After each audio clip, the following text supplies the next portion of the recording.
사랑하는 성도 여러분, 주님의 이름으로 환영하고 축복합니다. 우리는 늘 하나님의 이끄심과 인도하심 속에 살아가는 줄 믿습니다. 때로는 하나님이, 예수님이 참 멀게만 느껴집니다. 때로는 주님의 은혜가 온데간데 없는 듯하고 나만 홀로 이 세상에 걸어가는 듯한 시간도 있습니다. 그럴 때일수록 주님이 우리 바로 앞에 계시다는 것을 우리는 깨달아야 합니다. 이 세상은 하나님을 바라보지 못하도록 합니다. 주님만서 누리는 은혜를 바라지 말라고 합니다. 그런데 예수님은 막힌 담을 허무시고 아픈 자를 치유하시고 병든 자를 고치시고 2000년 전에 이 땅에 오신 예수님의 그 은혜가 오늘도 우리에게 동일하게 그 말씀을 선포하신 줄 믿습니다. 그래서 우리 누가복음 네 번째 우리가 보는 부분, 바라는 자를 움직이는 복음이라는 제목으로 누가복음 5장 27에서 32절을 메인으로 보면서 함께 나가도록 하겠습니다. 27장에 보니 그 후에 예수께서 나가사 레위라 하는 세리가 세관에 앉아있는 것을 보시고 나를 따르라 하시니 그가 모든 것을 버리고 일어나 따르니라. 레위가 예수를 위하여 자기 집에서 큰 잔치를 하니 세리와 다른 사람이 많이 함께 앉아있는지라. 바리새인과 그들의 서기관들이 그 제자들을 비방하여 이르되 너희가 어찌하여 세리와 죄인과 함께 먹고 마시느냐.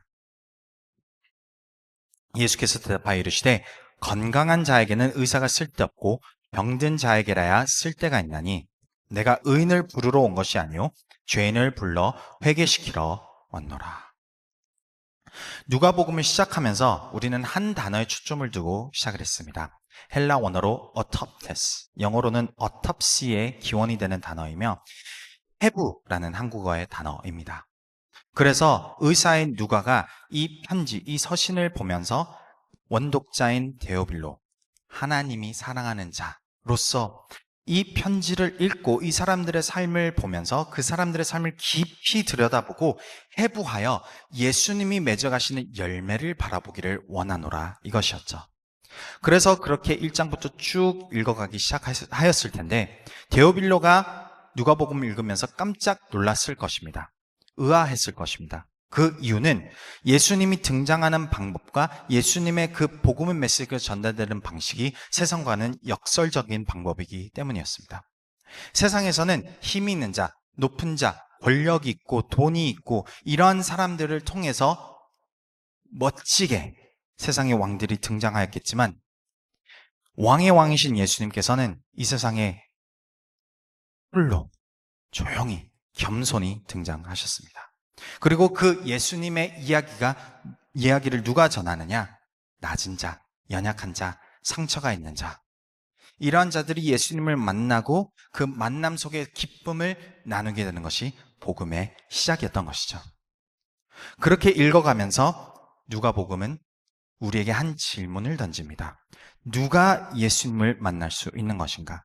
낮아진 자, 겸손한 자, 이러한 사람들 곁에 계신 예수님, 이 예수님을 그럼 우리는 어떻게 만나고 어떻게 내 삶이 변할 수 있는가? 그거에 대해서 누가는 이렇게 표현하는 것이 이제 마음을 열고 내 죄에서 돌이켜 내가 무지했습니다. 내가 잘못 알았습니다. 내 삶은 하나님이 필요합니다. 예수님이 필요합니다. 구원이 필요합니다. 이 필요하다는 외침과 간구 속에 부르짖는 자들을 예수님이 만나 주신다는 것이죠. 그래서 전체 다시 한번 둘러보면 1장에서는 예수님을 온전히 알기 위해 깊이 들여다보아라.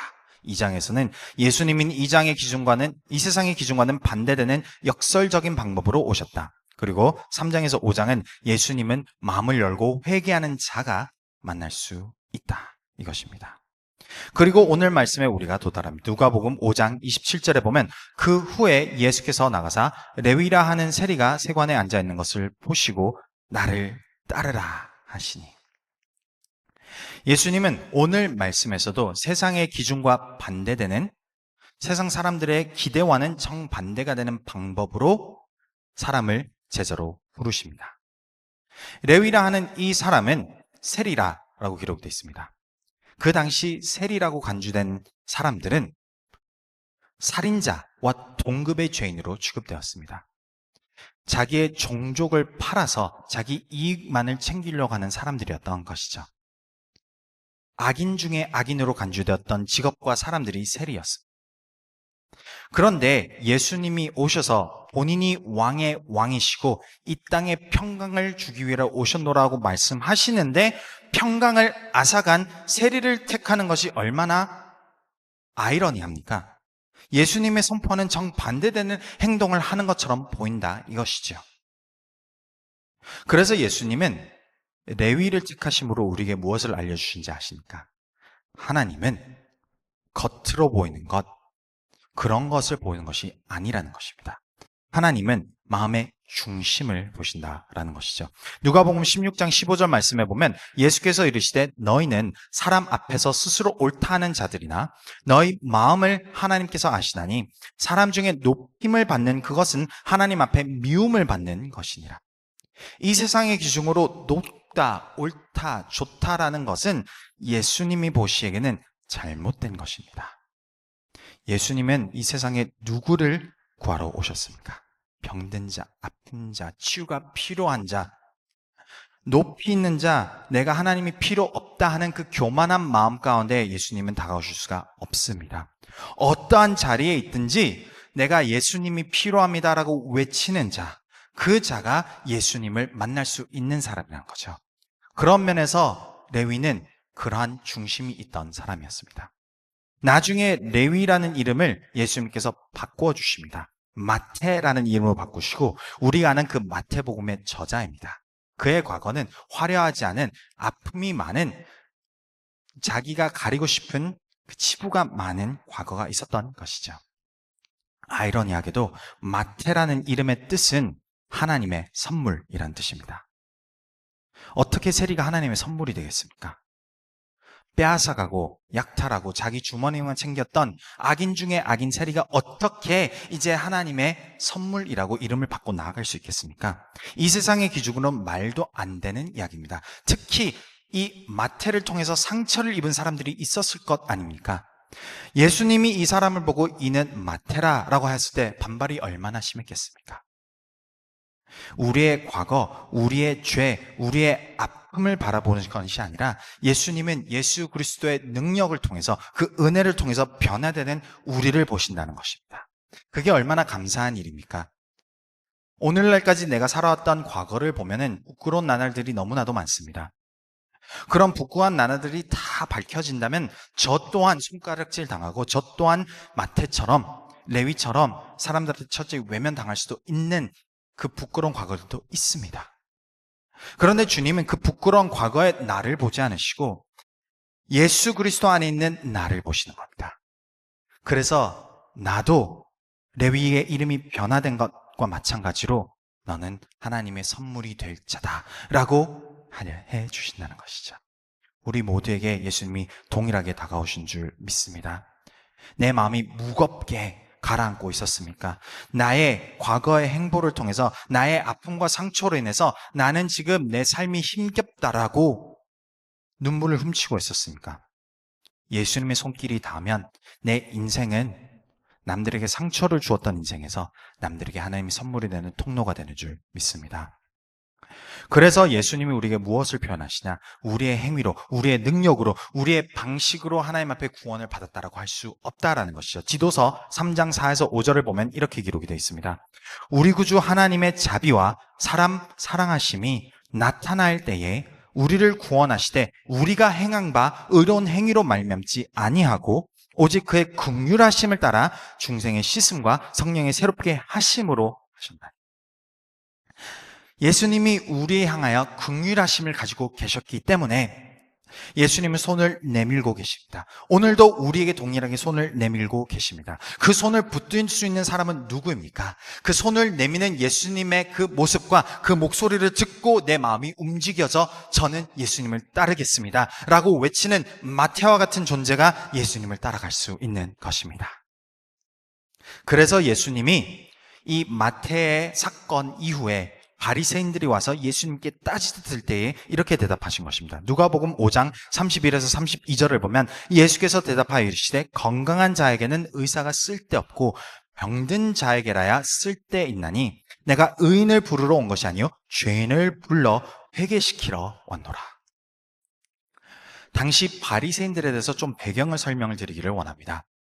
예수님이 등장하시기 수백 년 전 바리새인들은 그 유대교를 종교 혁명을 일으킨, 개혁을 일으킨 사람들입니다.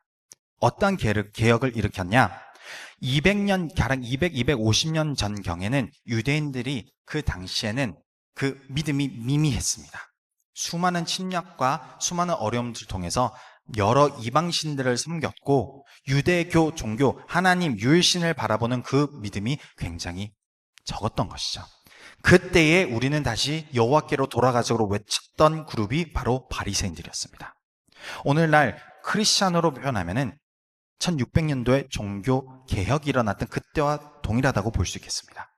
하나님께로 다시 돌아가자. 우리의 이 신앙과 이 중심이 잘못되었다. 우리는 다시 회복하고 하나님 앞에 올바르게 엎드려야 한다라고 모든 것을 바꿔놨던 사람들이 바리새인들이었고, 그렇기 때문에 유대인들 사이에서는 굉장히 촉망받는 사람들이었던 것입니다. 그러나 누구보다도 하나님 앞에서 올바르게 살아가고 하나님을 더 갈망해야 했던 사람들이 수백 년이 지나고 나서 보니 그들의 마음이 굳어버린 것입니다. 어느 순간 하나님을 올바르게 바라보고 싶었다라는 그 표현과 그 외침이 그 마음이 굳어지고 자기의 주머니를 챙기시고 외식된 모습만 나타내기를 좋아하고 나의 포지션을 지키기를 원하는 그런 종교적 행위로 바뀌어버린 것이죠. 그래서 이 모습에 대하여 예수님이 지적하는데 이것을 바로 포도대와 포도주로 비유를 하셨습니다. 누가복음 5장 36에서 39절을 보면 또 비유하여 이르시되 새 옷에서 한 조각을 찢어 낡은 옷에 붙이는 자가 없나니 만일 그렇게 하면 새 옷을 찢을 뿐 아니요 또 새 옷에서 찢은 조각이 낡은 것에 어울리지 아니하리라. 37절에 새 포도주를 낡은 가죽 부대에 넣는 자가 없나니 만일 그렇게 하면 새 포도주가 부대를 터뜨려 포도주가 쏟아지고 부대도 못 쓰게 되리라. 그래서 38절에 새 포도주는 새 부대에 넣어야 할 것이니라. 지금 예수님은 바리새인들을 향하여 무엇을 말씀하실까? 너희들은 지금 낡은 포도대를 마음속에 품고 있다 이것입니다. 하나님의 새로운 은혜와 하나님의 평강과 그 긍휼하심이 이제 다가왔을 때에 이것을 너희들은 받아들이지 못한다. 그래서 너희는 이렇게 반발이 심하다. 이렇게 말씀하시는 것이죠. 그래서 그들의 마음이 완악해졌다라고 성경이 표현한다는 것입니다. 오늘날 때로는 나조차도 하나님 앞에서 이 낡은 방식으로 하나님 앞에 찾아갈 때가 있습니다.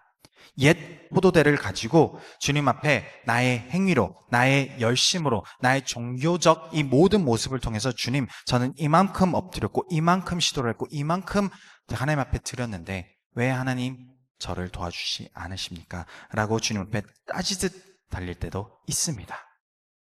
그런 마음은 주님을 만나지 못합니다. 주님의 은혜를 누릴 수가 없습니다. 그것을 누가는 정확하게 비교를 해주면서 보여주는데 5장이 끝나고 6장이 들어가면서 예수님과 그 제자들과 또 바리새인들이 계속 다투는 모습을 보여줍니다. 누가복음 6장 1에서 2절을 보면 안식일에 예수께서 밀밭 사이로 지나가시세 제자들이 이삭을 잘라 손으로 비벼 먹으니 이것에 대해서 어떤 바리새인들이 말하되 어찌하여 안식일에 하지 못할 일을 하느냐. 앞서 말씀드렸듯이 바리새인들이 유대인의 그 종교를, 그 믿음을 다시 회복시키면서부터 어떻게 하면 유대인들이 하나님 앞에 더 올바르게 나아갈 수 있을까에 대해서 연구하고 묵상하고 시도하다 점점 더 법을 더해져 갔습니다. 그 더해진 법 중 하나가 이삭을 잘라 손으로 비벼 먹는 행위였던 것이죠. 아이러니하게도 구약 모세 오경에 기록되어 있는 신명기의 기록을 찾아보면 이 행위는 허용이 되었던 행위였습니다. 안식일 날 배고픔을 충족시키는 행위는 되었던 것이죠. 그마저도 법에 어긋난다라고 지금 선포하고 있는 것입니다. 바리새인들이. 본인들은 그만큼 열심으로 하나님 앞에 다가가야 되지 않겠느냐라고 자기가 만들었던 법적인 틀을 예수님께, 하나님께 들이밀고 있습니다. 얼마나 답답하시는지 예수님의 반응은 이것입니다. 누가복음 6장 3절에서 5절을 보면 다윗이 자기 및 자기와 함께한 자들이 시장할 때 배고플 때에 한 일을 읽지 못하였느냐? 그가 하나님의 성전에 들어가서 다만 제사장 외에는 먹어서는 안 되는 진설병을 먹고 함께한 자들에 두고 주지 아니하였느냐? 다윗이 목숨이 위태로서 쫓겼던 시점에서 하나님의 성전에 도망가 있을 당시 배가 너무 고프니까 제사장에 먹을 것을 달라고 하였을 때 진설병에 빵을 주었던 것입니다. 이것은 심지어 기록된 방식으로도 기록된 율법으로도 하지 말아야 되는 행위입니다. 심지어. 그런데 이것이 다윗에게 허락되었지 않느냐라고 하십니다. 하나님의 중심이 어디에 있느냐? 너희들이 만들어놨던 그 테두리에 정확하게 정교하게 지키는 것이 하나님의 마음에 있는 것이냐? 아니면 도움이 필요하고 굶주리고 헐겁고 아프고 힘든 자들에게 도움의 손길을 나눠주는 긍휼하신 하나님의 마음이냐? 그래서 5절에 보시면 또 이르시되 인자는 안식일의 주인이니라 라고 선포하는 것이죠. 하나님께서 왜 우리에게 안식을 선포하셨습니까? 우리가 예수 그리스도 안에서 회복되기 위하여 안식을 선포한 것입니다. 그 회복을 누리기 위하여 때로는 우리가 이렇게 모이는 것뿐, 이것이 율법적으로 내가 이 행위를 해야지만 하나님의 축복을 받는다는 결코 아닙니다. 그것이 어느 연관성이 있는 것이 아니라는 것이죠. 예수님이 원하시는 오늘날 교회의 모습은 어떤 모습인지 아십니까?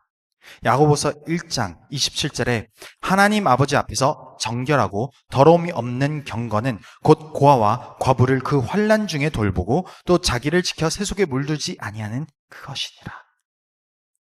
우리가 모여서 예수 안에서 회복이 되고 예수 안에 그 사랑을 서로 나누다 보니 우리의 넘치는 그 사랑으로 이제 도움이 필요한 자들, 아프고 힘들고 슬퍼하는 자들에게 그 도움이 흘러 넘친다라는 것입니다. 제가 이번 주에 알게 된 놀라운 사실은 사해와 갈릴리 바다는 같은 강 물줄기로 이어져 있다고 하더라고요. 요단강이 물이 흘러가면서 한쪽은 사해로 나가고 한쪽은 갈릴리 바다로 갑니다. 그런데 한쪽은 죽음이고 한쪽은 생명인 것이죠. 교회도 마찬가지입니다. 닿기만 하면은 내 영혼은 결국에는 사해 바다처럼 염분이 너무 강해져서 아무도 나를 통해서 예수 그리스도 생명을 나타낼 수 없습니다. 그런데 갈릴리 앞바다처럼 내가 받는 것, 그 넘침으로써 나눠주는 그 교회와 그 공동체와 그 그리스도인이라면은 그의 삶을 통해서 하나님이 드러나게 되어 있다라는 것이죠. 누가복음 6장 9절을 보시기 바랍니다. 예수께서 바리새인들에게 이르시되 내가 너에게 묻노니 안식일에 선을 행하는 것과 악을 행하는 것, 생명을 구하는 것과 죽이는 것 어느 것이 옳으냐. 이건 두 번째 이야기입니다. 예수님 앞에 치유를 받기 위해서 온 한 사람이 있습니다. 예수님이 치유를 해주자 바리새인들이 노발대발했습니다. 안식일날 일을 했다 이것이죠. 그것이 어떻게 분노해야 할 일입니까? 회복이 임하였던 것이 어떻게 우리가 감사하지 말아야 하는 행위입니까? 우리가 따라가는 예수 그리스도는 긍휼의 하나님이라는 것을 우리가 꼭 기다려야 하는 줄 믿습니다. 그래서 우리는 다시 누가복음 5장으로 뒤로 돌아와서 보겠습니다. 예수님이 만나신 한 사람이 있으니 나병 환자였습니다. 당시 나병이라는 병은 우리도 잘 알다시피 손, 발, 피부가 썩어 들어가는 병이었습니다. 그런데 그것을 느끼지 못하는 병인 것이죠. 심한 경우는 손, 발가락들이 절단되어서 떨어짐에도 모르고 지내는 것이었습니다. 그런데 그 떨어짐과 동시에 피부에 악취가 풍겼고 사람들이 접촉을 하면은 그것이 전염이 될 수 있었기에 당시 사회에서는 그 사람들을 밖으로 내쫓고 그 사람들만의 마을을 형성해서 살도록 하였습니다. 또한 그 사람이 어떤 길을 지나갈 때 사람들의 인기척이 들린다면은 피해서 숨어야만 했습니다. 그것이 그 당시의 법이었던 것이죠. 오늘 예수님 앞에 다가온 이 나병 환자도 똑같습니다. 자기는 다가오지 말아야 하는 사람이었습니다. 다가오면은 돌을 맞아 죽을 각오를 하고 나와야 했습니다. 자기가 죽는 한이 있더라도 나는 지금 예수님이 필요합니다. 그 갈망과 그 절실함으로 예수님 앞에 찾아 나왔던 것입니다. 누가복음 5장 12절을 보니 예수께서 한 동네에 계실 때에 온 몸에 나병 들린 사람이 있어 예수를 보고 엎드려 구하여 이르되 주여 원하시면 나를 깨끗하게 하실 수 있나이다 하니. 얼마나 간절한 기도입니까? 주님께서 원하신다면, 주님께서 도와주신다면, 주님께서 저를 긍휼히 여겨주시기만 한다면 저는 치유받을 수 있습니다. 예수님을 오늘 만나는 사람들은 어떠한 기도를 가지고 나아갑니까? 이 나병 환자 같은 기도를 가지고 나갑니다.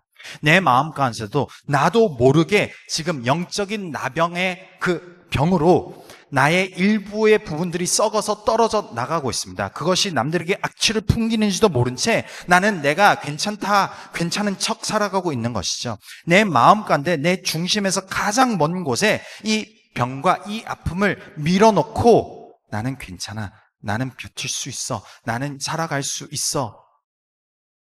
그런데 그 아픔과 그 썩어 들어가는 나의 그 모습을 직면하고 주님, 저는 죄인입니다. 주님께서 저를 도와주지 않으시면 저는 변할 수 없습니다. 저는 살아갈 수 없습니다. 저는 치유가 필요합니다. 울부짖고 간구하고 손을 내미는 자, 예수님께서 어떻게 대답하십니까? 예수께서 손을 내밀어 그에게 대시며 이르시되 내가 원하노니. 이번 수련회 때 이거를 영상으로 볼 예정입니다. 내가 원하노니. 요즘 들어서 저는 제 인생에 대해서 기도를 너무 많이 하고 있습니다. 제 힘으로 할 수 있는 것 어느 하나 없더라고요. 주님 앞에 계속해서 울부짖고 기도하면서 제가 받는 은혜는 무엇인지 아십니까? 내가 원한다. 내가 치유하고 내가 이끌어주고 내가 너를 일으켜 세워주겠노라. 우리 인생 어느 하나도 내 힘으로 할 수 있는 것 없다라고 저는 생각합니다. 오직 주님께서 우리를 어루만져 주실 때에 나의 질병도, 나의 아픔도, 나의 슬픔도, 나의 고민과 고통도 주님께서 변화시킬 수 있는 것이죠. 그래서 우리는 깨끗함을 받게 되는 것입니다. 회복을 누리게 되는 것입니다. 시편 34편 18절에 보면 여호와는 마음이 상한 자를 가까이 하시고 중심으로 통회하는 자를 구원하시는도다. 오늘 본문 말씀의 주인공인 마태로 돌아오겠습니다. 어떤 면에서는 아무것도 필요가 없는 사람처럼 보였을 것입니다. 물론 사람들의 손가락질을 당하고 때로는 생명의 위협이 있었겠지만 로마의 그 사람이 된 이상 군인들이 늘 상시로 마태를 보호했습니다. 본인의 마음이 그냥 그대로 살아가겠노라고 마음을 먹었더라면 그 편안하고 부유한 삶에서 계속해서 나아갔을 것입니다. 그런데 예수님 그 앞에 온전히 서서 마태를 바라보시면서 말씀하십니다. 나를 따르라. 그 한마디에 마태는 자기의 모든 인생을 포기하고 예수님을 따릅니다. 그의 중심은 어느 누구도 보지 못하는 그 깊은 중심은 지금 자기의 인생으로 인해서 힘들고 외롭고 눈물 흘리고 마치 나병 환자처럼 썩어 들어가고 있었던 것이죠. 그런데 치유자이신 구원자이신 예수님이 오시고 그 치유의 말씀이 마태에게 오자 자기가 지금껏 자기 힘으로 자기 노력으로 해왔던 모든 것을 포기하고서도 나는 예수님을 따르겠습니다라는 그 기쁨이 솟아 넘쳤던 것입니다.